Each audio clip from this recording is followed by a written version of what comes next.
Art Shibayama was just 13 years old and living comfortably in Peru when he was forced out of the only home he had ever known.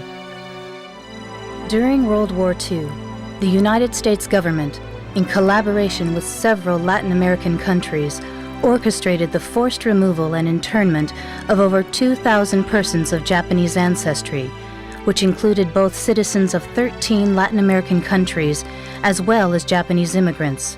Like young Art Shibayama, the vast majority were Japanese Peruvians. Shortly after the Japanese military attack on Pearl Harbor, community leaders were scapegoated and rounded up for detention throughout the Americas. In Peru, a blacklist had been generated. While not based on any real or credible evidence of Japanese subversive activity, the blacklist targeted businessmen, community leaders, and educators.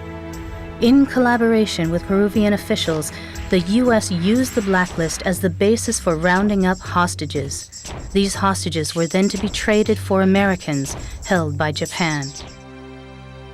Most of the Japanese Latin Americans were interned in a Department of Justice camp at Crystal City, Texas. But for Art and the other internees, their long ordeal did not end with the close of World War II. The remaining Japanese Latin Americans were told that they were illegal aliens and would be deported. And because the Latin American governments initially refused to allow these internees to return, over 1,000 were thus deported to war-devastated Japan. The legislation that I am about to sign provides for a restitution payment to each of the 60,000 survivors. Surviving Japanese Americans of the 120,000 who were relocated or detained. Yet no payment can make up for those lost years. So what is most important in this bill has less to do with property than with honor. For here we admit a wrong. Here we reaffirm our commitment as a nation to equal justice under the law. However, Art was denied justice. Under this law, Japanese Latin Americans were deemed ineligible for redress as they were not U.S. citizens or residents at the time of internment. In an effort to call attention to their hidden history and to support efforts for redress, the Campaign for Justice was formed. The Campaign for Justice started in 1996, and it was founded by individuals and organizations who wanted to seek redress for Japanese Latin Americans. In response to public pressure, the Department of Justice offered a settlement of only $5,000 each, just 1/4 of the $20,000 redress provided to the Japanese Americans. I wanted to get the equal justice. I wanted to regain the dignity for my parents. While supporting the decision of those who accepted the settlement, Art Shibayama, along with several others, chose to opt out of the settlement.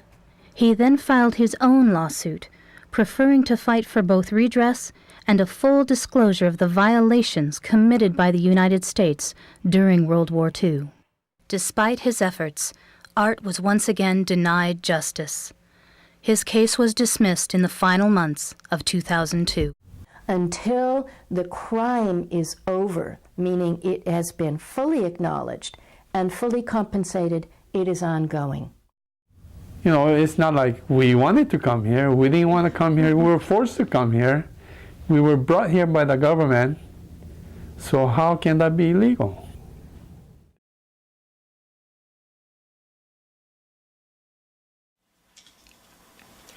My family and I are very proud of my father for his pursuit for justice and for his courage to hold the U.S. government accountable for its wrongdoing. Despite my father's and others' efforts to educate the American public, the Japanese-Peruvian internment is still widely unknown. We need the U.S. government to apologize and acknowledge what it did. We need educational funds, and we need full disclosure.